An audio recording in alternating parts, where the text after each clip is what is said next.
Karibu katika podcast ya Open Mic with Unique itakayokujia kila siku ya Jumapili, Jumatano na Ijumaa. Hii ni episode ya kwanza ya mada yetu ya upendo. Msimuliaji wako ni mimi Arafa Ngondai na mwandishi ni Gerard Kadinya. Tukianza na maana na asili ya upendo. Upendo ni hali ya kiroho na hisia inayojumuisha kujitolea kwa wengine, huruma na msamaha. Katika muktadha wa dini kuna namna upendo unavyoonekana, kwa maana dini ya Kikristo na dini ya Kiislamu. Kwa upande wa dini ya Kikristo, wenyewe upendo unachukuliwa kama sifa kuu ya Mungu na msingi wa uhusiano wetu na wengine. Neno la Kigiriki agape linatumika kueleza aina hii ya upendo ambayo inajikita katika matendo zaidi kuliko hisia. Agape ni upendo usio na masharti, unaotafuta mema ya wengine bila kutarajia chochote kutoka kwao. Yohana sura ya 1 aya ya 4 mpaka aya ya 8 inasema, yeye asiyependa hakumjua Mungu, kwa maana Mungu ni upendo. Hii inaonyesha kuwa upendo ni sehemu muhimu ya asili ya Mungu. Lakini pia katika Wakorinto sura ya 13 mstari wa 4 mpaka wa 7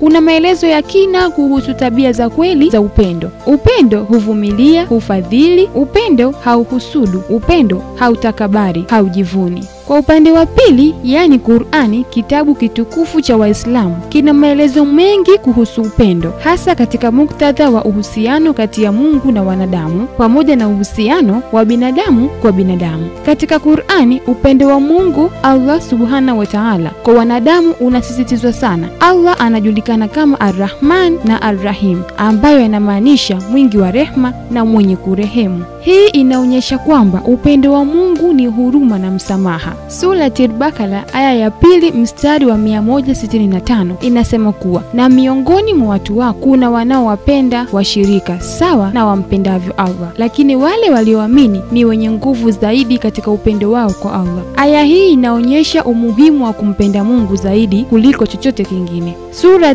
Al-Imran aya ya 3 mstari wa 31 inasema, ikiwa mnampenda Allah basi nifunzeni mimi, ili Allah awapende ninyi na awasamehe dhambi zenu. Hapa upendo unahusishwa na kufuata njia ya Mtume Muhammad sallallahu alaihi wasallam kama njia ya kupata upendo wa Mungu. Qur'ani pia inasisitiza umuhimu wa upendo katika uhusiano kati ya watu, ambapo upendo huu unajumuisha urafiki, ushirikiano na msaada kwa wengine. Sura Al-Hujurat aya ya 49 mstari wa 10 inasema, hakika waumini ni ndugu, basi fanya suluhu kati ya ndugu zenu. Aya hii inaonyesha umuhimu wa umoja na upendo kati ya waumini. Surati Al-Maida inasema, enyi mlioamini, mtu yoyote atakayepata kugeuka kutoka dini yake, basi Allah ataleta watu atawapenda wao na wao watampenda yeye. Hii inaonyesha kwamba upendo unapaswa kuwa msingi wa uhusiano wetu na wengine. Msikilizaji, usikose sehemu ya pili ya podcast yetu ya Open Mic with Unique, lakini pia usikose kutufuatilia katika mtandao ya kijamii kama Unique Media TZ.